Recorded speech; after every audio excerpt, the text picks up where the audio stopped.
Hello, and welcome to Optimistic Wargaming. And in this video, I will be going through all of the factions that can be found within Grand Alliance Destruction for Age of Sigmar. If you are interested in any of the other factions, go and watch my previous videos on those topics. Grand Alliance Destruction consists of the factions that don't really fit into the other three Grand Alliances. The Forces of Destruction care not for politics, claimant of lands, nor the domination of mortals. Instead, they are only interested in eating, fighting, and, well, destroying anything in their path. The Forces of Destruction tend to be made up of the typical monsters and villains that you would expect in a fantasy setting. Orcs, goblins, ogres, trolls, and giants are all takeable within Destruction armies. Gameplay-wise, the Destruction armies tend to be focused on overwhelming force, with the vast majority of the units having high damage values and a decent rend, making them a force that encourages aggressive play. The Gloomspite Gitz are a coalition of goblin tribes and troggoths that live in the dark and dank areas of the mortal realms. They are united over their worship of the Bad Moon, a celestial body within the mortal realms that has a face on its surface. No, not that one. The Gloomspite goblins tend to tame the creatures that inhabit their dank homes, including spiders, sorry arachnophobes, and squigs, who were living space hoppers with a big mouth full of teeth. The Gloomspite also have an unhealthy obsession with fungus, consuming varieties of the stuff during battle to get closer to their god. I'm as high as the moon. Gameplay-wise, the Gloomspite are a faction that has four main cores, namely the Moon Clan, the Squigs, the Spiders, and the Trogs. Each adds their own flair to the army, and you are able to mix between them all as you wish. But some common themes do emerge between them all. The Moon Clan is the standard goblins of the force, consisting of cheap, but admittedly terrible infantry that can be buffed by the huge amount of support heroes options available to them.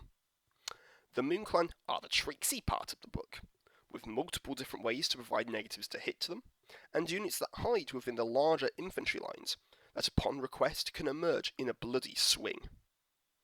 The Squigs, whilst technically Moon Clan, make up the more unusual section of the force, which is saying something admittedly for the Gloomspite, with the vast majority of them having random movement, and they can also add a little bit of a bite to the list, both literally and figuratively, with the riders themselves being really terrible, but the mounts having some of the best stats in the roster.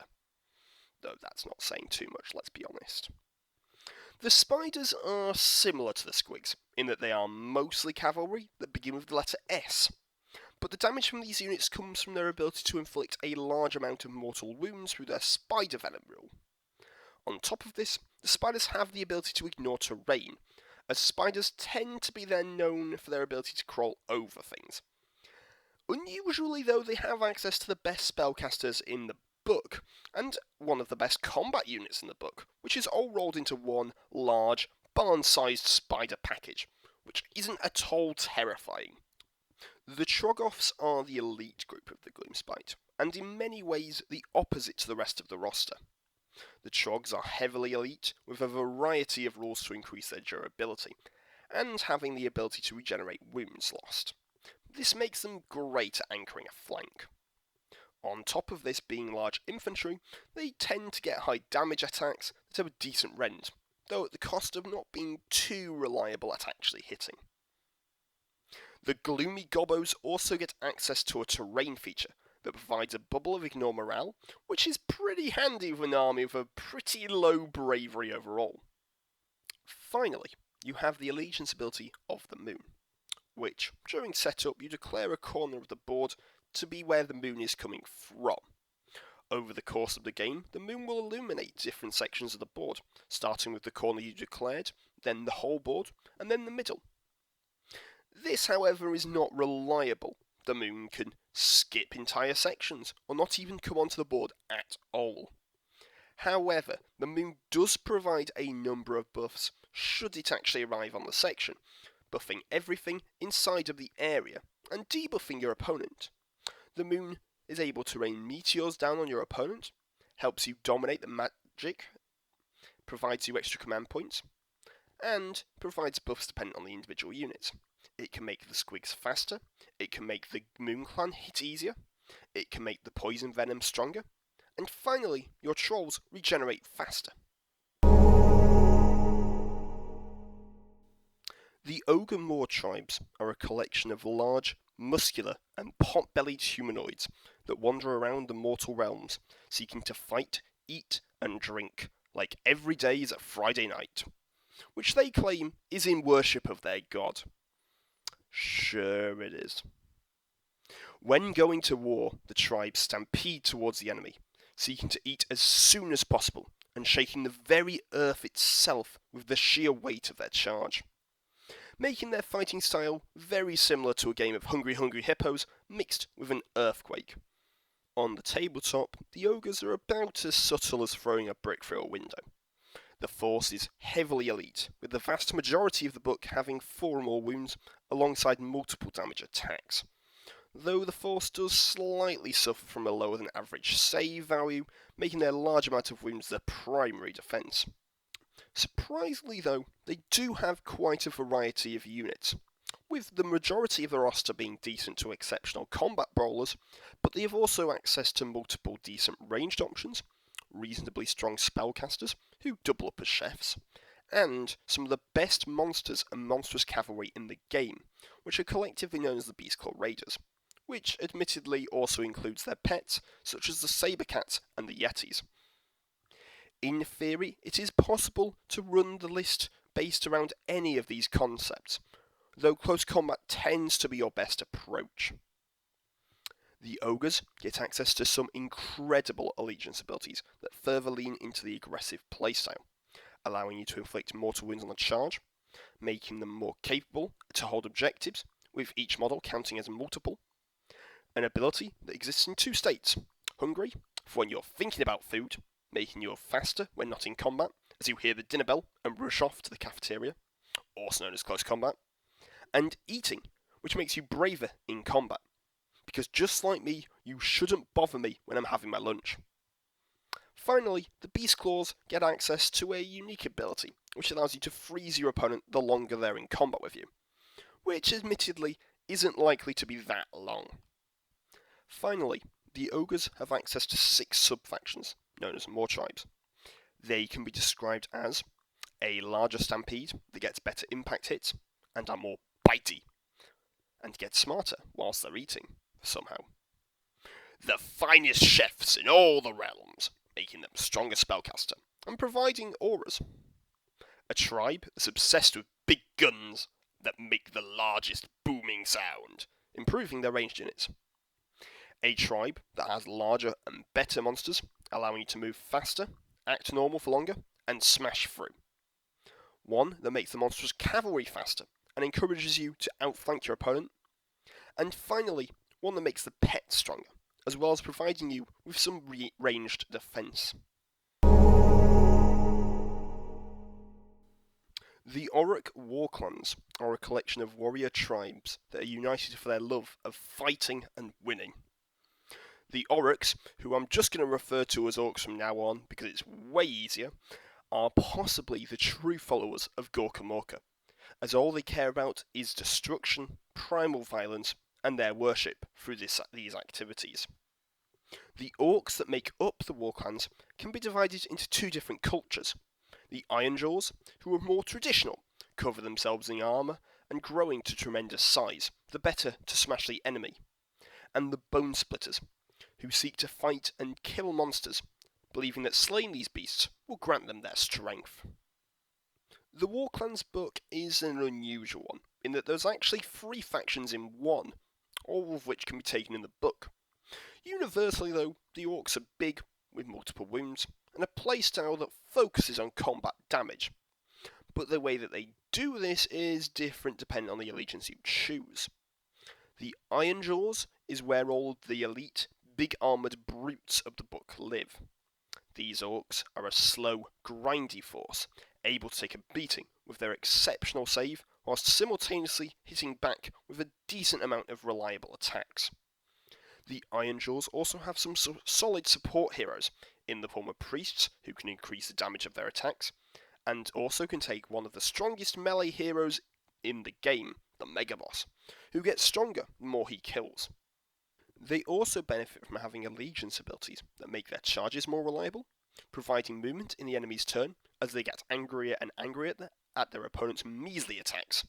And finally, an ability that means when a unit you have kills an enemy, your other boys get jealous of the fact that they are getting some fun and proceed to jump the combat queue, allowing you to strike multiple times in a row.